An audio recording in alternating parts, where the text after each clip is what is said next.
Hey, what's going on, Daryl? Hey, Real quick, I guess I just wanted to get your thoughts on Jaden. What do you like about his game, and what do you think he really brings to this roster?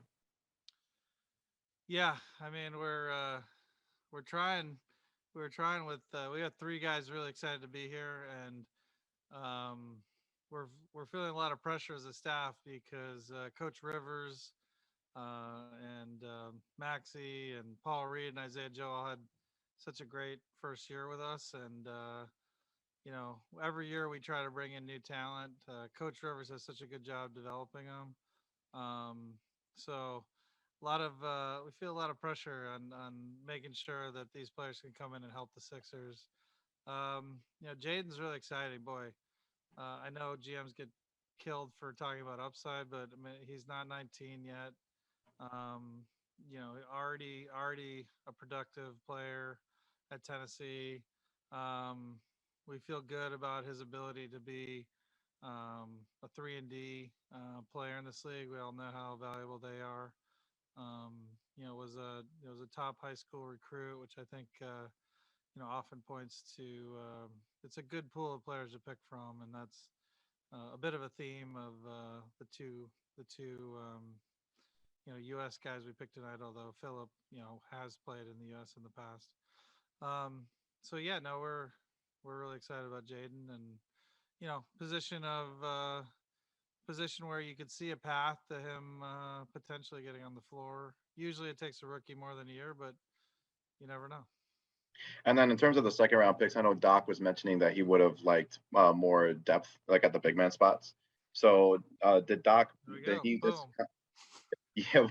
Yeah. I mean, what was Doc? Was Doc like? Did he have like any influence on those two picks in the second round with Charles and Philip? Yeah, he ushered all of us out of the room and made all the picks himself. Actually, no. Fair Doc enough. was like super supportive. One thing that I love about Coach Rivers is, look, he's one of the best of all time on the coaching side, and I let him do his thing, and he has a lot of faith in Elton and our staff, and he lets us do our thing. And when we have like, hey, what are you thinking? How are you gonna play this kind of defense or that? He really helps us think through which players will fit what he's trying to do. So yeah, Bassey, since we're talking about bigs, Charles Bassey, led the country in defensive rebounding. I think he's like top 3 or 4 prospects. Actually, might have been number one in shot blocking among prospects. Um, he's again a top 10 high school recruit. Someone who can shoot. I think with the bigs we're bringing in, we want to make sure they're either switchable, can shoot, and Charles has versatility there. You know, I don't know. We like who we pick. Shocker. So Appreciate it. Thanks, Daryl. let's repeat last year. Let's do it. Derek Bodner. Hey, Daryl. I guess sticking on Jayden, he shot it well from the perimeter, but it was on pretty low volume. When you project forward on how he needs to grow as a shooter, how do you look at him making the leap to the NBA line? This, I mean, I don't want to suck up to you, Derek, but that's like a really good question. Um, so first off, I want to thank everyone for asking about the draft because tonight should be about the draft. I'll just be honest. Like we've got 3 kids excited about being here, so that's gonna be my focus. Yeah, 100%, Derek. Obviously, he's had a good track record in college, but limited. And I think you're touching on an important thing. Yeah, obviously, he made a very high percentage of his threes in college, but often the volume will tell you a little bit more. We think his shooting will be, something that probably right out of the gate is, we wouldn't expect him to come in and bang 40% of NBA threes, but we know he's a worker. We know he has the ability. We know he can do things. He has touch around the rim and can make free throws. All those things often indicate someone who can shoot later. And Doc has bolstered his coaching staff with, a shooting skill person who are excited to have work with him and others. And, we're going to have a plan for him. And, It's not even 19. I mean, sort of sky's the limit with Jayden. So, did I answer your question? I hope so. Next, we'll go to Paul Hudrick. Hey, Daryl. Last year, you kind of just got thrown into this, and you had to kind of scramble to get ready for the draft when you got hired. But the Sixers have had a success in recent years with the draft. And I'm just curious what you've seen from like Vince Rosman and the scouting department, and how big they've been, and kind of helping the Sixers have some productive drafts recently. Yeah, we have such a strong track record before I got here, and I want to make sure people understand that. That a big part of what I want to do is hopefully help, but at the same time, like not mess up something that's been a long time solid track record of Josh Harris and Blitzer and the ownership group, and Vince Rosman's been here from the start, as you mentioned. Elton Brown, we brought in Prosper, who's been really good. So those are the senior guys, and then they have a really strong depth of group that was here. Honestly, it brings to mind a story. The fact I did get thrown in last year, and so I really leaned on them. And I told them early this year, look, guys, you guys have a great track record. I'm leaning on you guys again. We got a lot of priorities to do, and on the NBA roster outside of the draft, and part of the strength of this organization is they are so good. But it reminds me of a story. So when I was in Houston, we traded for a player. I just realized I can't say their name. But we traded for a player at the deadline, flew in, landed, put on a jersey, wasn't even there in time to get out on the floor, went out, scored 35. And I was talking to Coach D'Antoni at the time. I said, hey, that trade looked pretty good. Like, he didn't even know our plays, didn't know anything, scored 35. He's like, wait till we get a chance to coach him. We'll mess it up.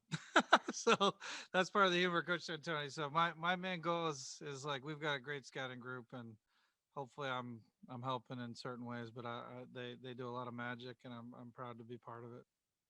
Thanks, Daryl. That was a really long answer. Sorry. Mike Sealski.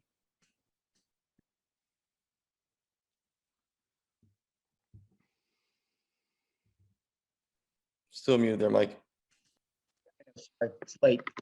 Daryl, did you look at this draft as the key opportunity in this offseason to improve yourselves, or do you look at this and say there'll be plenty of other opportunities throughout the offseason and even better ones perhaps during the season?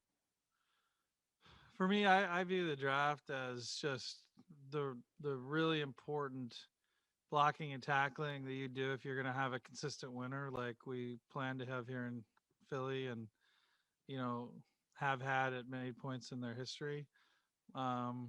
Look, these players don't pan out in year one. It's usually like in years 2, 3, 4 where they pan out. So it's almost like you're planning future ability to improve the team through their upgrades or other ways. And look, it goes into a lot of the little things that an NBA staff does, and players do with off-season working on skills. These are the things that don't pay off right away, but over time they become really important.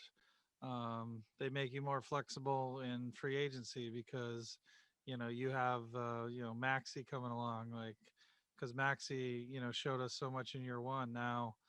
Now you can use your free agent dollars other places and give him a real shot. So it's really important and subtle and pushes you forward, and you have to do well, and hopefully we're going to continue to do that. Noah Levick. Hey, Daryl. Before coming here, it had been quite a while before you'd used a first-round pick.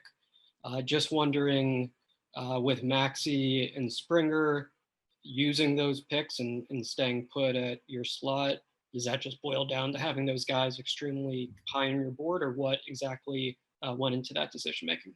2 things, or 3 maybe, but hopefully I'll remember all 3 when I get to number 3. I would say biggest one is we have 3 extremely good players in their prime. Tobias, Ben, and Joel. And, with a long runway in our minds in terms of being in their 20s. People pointed to a lot of us not using picks where I was before. A lot of that was our key players were all in their 30s, and we were reversing a lot of the draft capital into helping the team, get over the final hump. And we didn't quite get there, but we were pretty good. So we have we've got three guys in their 20s in their prime, and we feel like we can do both increase our odds of winning now and also keep developing as well. And then to your point, yeah, some of it's like what opportunities were available relative to the quality of the player. That's always something that you have to judge, and um, we feel really good about who's available. Next, we will go to Howard Eskin. Daryl, I'm going to break the streak because I know you mentioned glad that you've asked about the draft, but part of that draft, obviously, with all the stories that have come out, have been about the trading of Ben Simmons. How close did you come? Did you come close at all to finding somebody that wanted to trade for him? And a second question is, where does Joel Embiid stand on his surgery for his meniscus? And thank you. Yeah, so I'll take the second one first. I mean, I would just say high level. I want to focus on the draft tonight, so I'm sorry to disappoint you, Howard. It's too late for me to joke, but you're asking the questions you should ask. So I would say on Joel has been in the gym. He was in the gym today working on his game. He has a plan with our medical staff, and we feel good about it. And we are not concerned about him medically at all. In terms of the first question, frankly, I'm focused on the draft and the three guys excited to be here. And we're back in the office tomorrow with the staff and have a lot of important work to do on the roster going forward. Does that mean that Joel is not going to have surgery on his knee for the meniscus? Yeah, again, he has a plan and looks great. I'm intentionally not answering your specific question. I noticed. That's fine. Next, we'll go to James Hill. Hey, Daryl, congratulations on all your success and coming into Philly to build a winner. Can you talk about the three players you brought in tonight? You pick up, you drafted two international bigs and a crafty guard out of Tennessee. How can they help the Sixers? And when you look at those three young guys, what do you see? Yeah, I appreciate saying success. We're obviously not where we want to be. So, hopefully we can get to where we want to be, championship in the future. So I think it was one international big, just FYI. And frankly, Petrusev has played in the U.S. in college, but he is from overseas. I think all three we think have a really good shot, and at positions that there's a path where, if they're, showing things to Coach Rivers, there may be opportunity to play. I think our big spot right now, obviously we don't know what's going to happen in free agency yet, but our big spot right now has some, a little more obvious roster opportunity. That is not what we focus on, but it just happened to be that the players we like the best. Our rough plan was to take a non-big in the first round. We thought the depth at the big spot was really, really strong this year, and we thought that at the pick that we had in the 50s, there would be one left. I was thrilled that Josh allowed us to spend $2 million to get a pick. We felt like there was going to be a strong stash, and then a big that was, again, we got a big who was top 10 high school in the country. It's pretty rare for those guys to go outside the first round. But we sort of planned that. We had a group of bigs we thought could make it to the early 50s. And we thought there'd be a strong non-big, and that sort of rough plan played out. It doesn't always, but it did tonight. And we think Petrusev is someone who has a real chance to help us down the road. He'll likely start in overseas and then be someone who can come over later. Okay. Will 2 or 3 of the guys play in Vegas this summer? I think all three.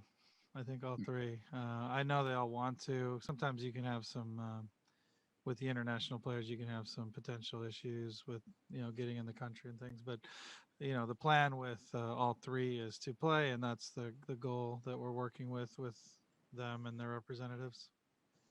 All right. Thank you. Thanks. So 2 more questions. We'll start with Mark Narducci. Hey, Daryl, did you have any offers for that pick at 28, or were you gonna just keep that all along? We had offers. We preferred Jayden, so we were excited about Jayden and thought he was a great fit. And pretty rare to have a guy, especially at 28, who's already demonstrated a strong level of play in college before age 19. So we just thought that combination was too unique to pass up. Final question, Surgeon Kumas. Hey Daryl, like you said, you want to focus on the picks tonight rather than what else is going on. But with the pick of Springer, where does that really leave room for guys like Furkan and Danny Green? Yeah, I mean, look, we're trying to win the title, so we're not expecting any of our. We love it when a guy like Maxey and Joe and Reed show us flashes, and obviously, especially. They're so fun this year. Honestly, it was like a joy, and that's why we're so hoping to repeat it with this group of this group of guys. But we don't go into like a season saying like, okay, we think the guys we just drafted are going to help in year one, so that wouldn't impact any of our free agent decisions. Thanks, Daryl. All right. Thank you, Daryl. Thanks. Hey, I really appreciate you guys staying up, and thanks so much. Thanks. Go Sixers.